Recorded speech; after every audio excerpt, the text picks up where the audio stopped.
Hey, this is Joe Price. I just wanted to show you about a neat feature that we've added to our reverse indexing. It allows you to do reverse indexing for specific fields that we're creating. One in particular we would love your help with is occupation. We're trying to work with Family Search to create some uh, occupational pioneer discovery experiences. So you can imagine letting someone know that their ancestor was the first Black police officer in a particular town, or maybe their grandma was the first female mechanic. So by combining occupation with place, we can create some really interesting kind of pioneer discovery experiences. Also, just for all of us, it's really neat to know kind of the jobs that our ancestors had. So let me show you how you can help with this. I'm going to share my screen. Okay, so just open up a browser and type in reverse, or just search for reverse indexing. You'll see it'll just come up right here. And once you're in reverse indexing, what you're going to want to do is come over here to where it says random data, click on that, and you can see some of the different fields that we're working on. We have cause of death, education, occupation, industry. We'd love your help with occupation. This is one we're putting a lot of focus on right now. So you just click occupation, and it'll pull up a random occupation from our list. So this one is mechanic. And so then what our job is to look across all of these handwritten words and see if they are all good.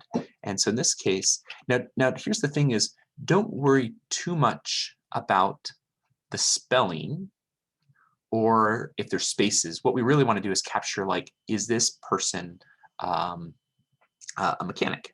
And so I think it looks like the machines, one thing it's confusing with is the word machine.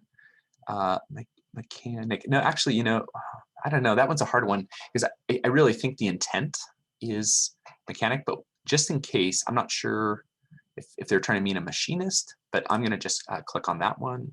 I think the others look pretty good, so we'll hit submit. And so if you find an occupation you enjoy working on, you can just keep doing this over and over for that occupation. You can also always just hit occupation again, and it'll pull up a new one. So here's helper. So again, we're looking for ones where it did poorly. Let's see, the rest of these look pretty good. And now what I'm going to do is I'm just going to flip through and show you something that can happen. So here's farm boy. So that's an interesting one where it's farm boy, whereas what we really mean is farm work. So for that one, what you might do is you might just, if it's obvious that it's kind of really getting the exact wrong thing, you can unclick all of them, and that'll tell us to go back and actually reevaluate that particular occupation. You can see it was kind of the same thing, and you only have to do that once, because once we see that you've clicked no on all of them, then we will automatically flag those and go back and do them. So like here, this is another example where WPA, you can see it's obviously doing really poorly. So if you click all of these no, and then hit submit, so the WPA was the Works Progress Administration. So for whatever reason, our machine learning algorithm is doing really bad with that. Then you can hit submit, and that'll let us know. And so notice here, I don't really want to spend all my time, telling the machine it's incorrect most of the time. If you just do it for one screen, then we'll know to go back and, oops, just a second. I forgot that guy. Okay, so let me just show you a couple more.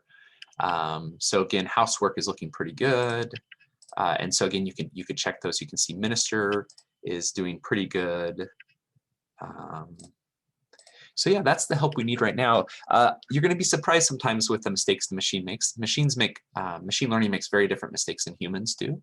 And so don't think the machine's an idiot. It's just it approaches reading handwriting differently than we do. And so that's why we need your help. And so we're really grateful to have you jump into this project, and feel free to share this with anyone that would like to help. We'd love to really get all of these occupations cleaned and ready to share with Family Search to create some discovery experiences.